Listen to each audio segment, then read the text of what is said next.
Hey guys, this is CJ again and welcome to my channel. Today we are here at Barili, Cebu, and this episode is special because I will bring you to the world of organic farming. Let's go!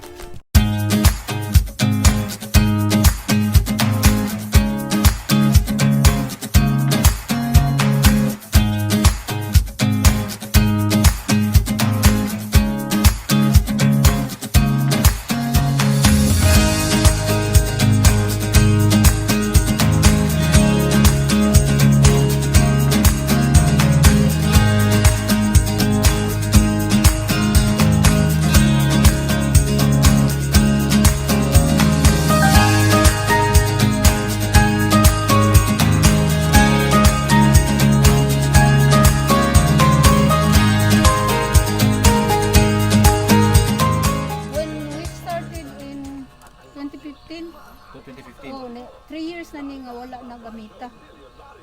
So, pagsugod na mo organic system din, wala may conversion nga na nagkuan yun ni when we started organic system yun. Magluto ka og rice. Ya katong box, katong box ibutang siya diha. Unya after 5 days harveston nimo ang imong rice nahimo nang napuyo na ang IMO nimo. Kasi may sa IMO mo? Indigenous microorganism. Usually, say contribution for the farm. It is the invisible farmer sa farm. So they break down chemicals, compost into available form para sa plant.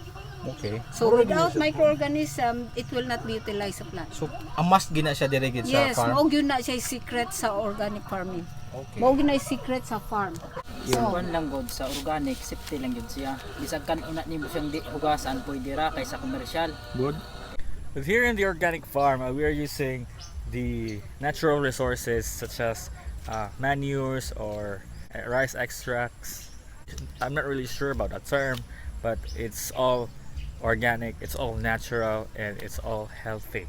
So, what do you want? Organic or commercialized? Comment down below. If you wanna buy some organic vegetables, I'm gonna be putting the details in the description box below. I hope you learned a lot from this episode, and don't forget to hit like and subscribe, and see you in the next vlog. And stay healthy, love, peace.